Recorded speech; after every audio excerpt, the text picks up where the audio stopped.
There is discrimination in this world, and slavery and slaughter and starvation.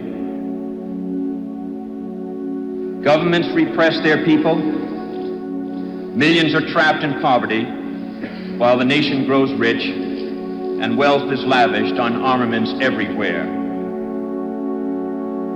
These are differing evils, but they are the common works of man.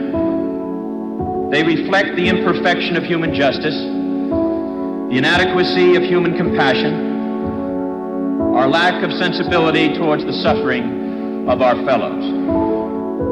But we can perhaps remember, even if only for a time, that those who live with us are our brothers, that they share with us the same short moment of life, that they seek, as we do, nothing but the chance to live out their lives in purpose and happiness, winning what satisfaction and fulfillment they can. Surely this bond of common faith, this bond of common goal, can begin to teach us something. Surely we can learn, at least, to look at those around us as fellow men. And surely we can begin to work a little harder to bind up the wounds among us and to become in our own hearts brothers and countrymen once again. The answer is to rely on youth, not a time of life but a state of mind, a temper of the will, a quality of imagination, a predominance of courage over timidity, of the appetite for adventure over the love of ease. The cruelties and obstacles of this swiftly changing planet will not yield to the obsolete dogmas and outworn slogans. They cannot be moved by those who cling to a present that is already dying, who prefer the illusion of security to the excitement and danger that come with even the most peaceful progress. It is a revolutionary world we live in, and this generation at home and around the world has had thrust upon it a greater burden of responsibility than any generation that has ever lived. Some believe there is nothing one man or one woman can do against the enormous array of the world's ills. Yet many of the world's great movements of thought and action have flowed from the work of a single man. A young monk began the Protestant Reformation. A young general extended an empire from Macedonia to the borders of the earth.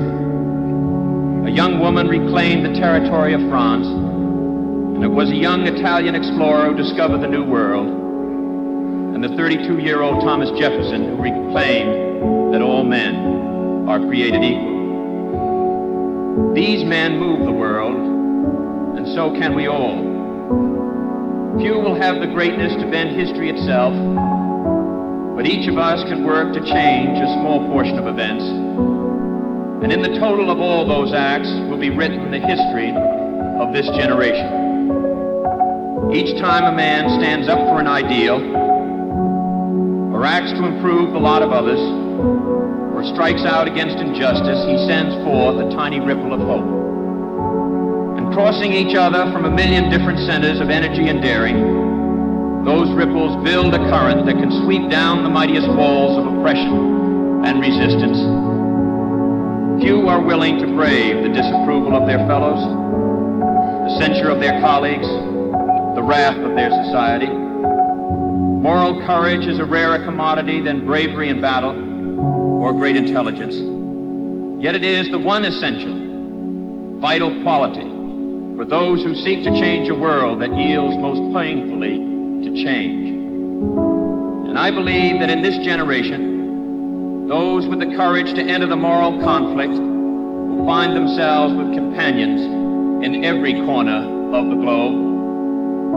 For the fortunate among us, there is the temptation to follow the easy and familiar paths of personal ambition and financial success, so grandly spread before those who enjoy the privilege of education. But that is not the road history has marked out for us. Like it or not, we live in times of danger and uncertainty. But but they are also more open to the creative energy of men than any other time in history.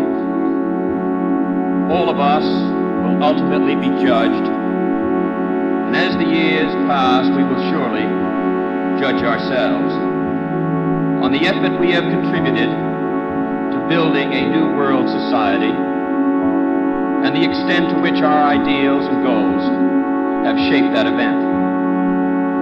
Our future may lie beyond our vision, but it is not completely beyond our control. It is the shaping impulse of America that neither fate nor nature, nor the irresistible tides of history, but the work of our own hands, matched to reason and principle, that will determine our destiny.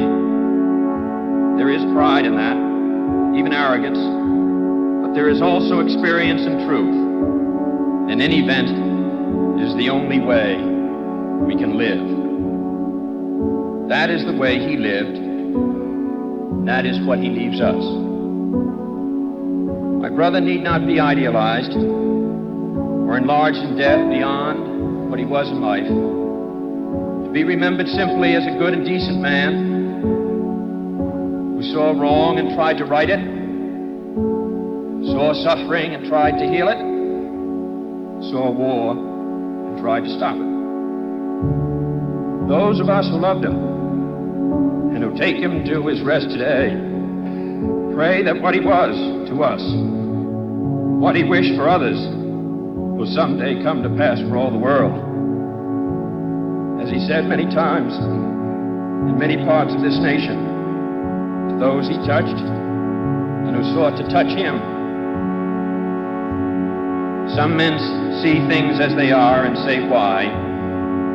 I dream things that never were and say, why not?